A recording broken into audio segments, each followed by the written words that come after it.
ونسلم على رسوله الكريم أما بعد فقد قال الله تبارك وتعالى في القرآن المجيد والفرقان الحميد أعوذ بالله من الشيطان الرجيم بسم الله الرحمن الرحيم تعاونوا على البر والتقوى ولا تعاونوا على الإثم والعدوان صدق الله مولانا العظيم وصدق رسوله النبي الأمين الكريم ونحن على ذلك لمن الشاهدين والشاكرين والحمد لله رب العالمين۔ ایک مرتبہ درود شریف کا نذرانہ پیش کریں۔ اللہم صلی علی سیدنا نبینا مولانا محمد عدد ما فی علم اللہ صلاة دائمة بدوام ملک اللہ وعلی آلہ واصحابہ اجمعین۔ اللہ رب العزت کا بے پناہ شکر احسان کے علاوہ اللہ رب العزت نے ہمیں اس کے حبیب کریم صلی اللہ تعالی علیہ وآلہ وصحبہ وسلم کے دین متین پر قائم فرمایا اور آپ کی محبت میں ہمیں زندگی عطا فرمائی اور آپ کے سچے طریقے پر راہ مستقیم پر اللہ تعالی نے ہمیں گامزن ہونا نصیب فرمایا۔ یہ اللہ رب العزت کا شکر اور احسان ہے۔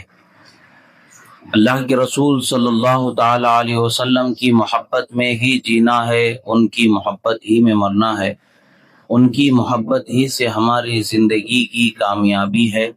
اور اگر ہم ان کی محبت میں اپنی زندگی کو سجاتے سنوارتے نہیں ہیں، اپنے اخلاق و کردار اور اپنے عمل کو رسول اللہ کی محبت میں اگر ہم نہیں سنوارتے ہیں تو ہمارے لیے کامیابی کی ضمانت نہیں ہے۔ کامیابی کی ضمانت ان کے طریقے پر چلنے والے کے لیے ہے، ان سے محبت کرنے والے کے لیے ہے۔ اللہ کے رسول صلی اللہ تعالی علیہ وسلم کا طریقہ رہا، جب رجب کا مہینہ آ جاتا، رجب کے مہینے میں بھی روزے رکھتے، اسی طریقے سے شعبان کا مہینہ آ جاتا، اس مہینے میں بھی روزے رکھتے، اور پھر رمضان المبارک کے مہینے کے مکمل روزے رکھتے، پھر شوال کے مہینے میں بھی 6 روزے سرکار صلی اللہ علیہ وسلم رکھا کرتے۔ یہ روزے رکھنا آج سائنس کے اعتبار سے بھی دیکھا جائے تو انسان کی صحت کے لیے سب سے بہترین، بغیر دوا کے جو علاج ہے، اس کے جسم کی بیماریوں سے بچانے کے لیے وہ ایک بہترین علاج ہے۔ ہمیں علاج سے، صحت سے کوئی غرض نہیں ہے، ہمیں غرض اللہ اور اس کے رسول صلی اللہ علیہ وسلم کی رضا سے۔ اللہ اور اس کے رسول راضی تو ہماری صحت بھی سلامت ہے، اللہ اور اس کے رسول راضی تو ہمارے جسم کی ہر بلا بیماری بھی دور ہے۔ ہماری زندگی کو ہمیں اللہ کے رسول کی محبت میں سنوارنا ہے۔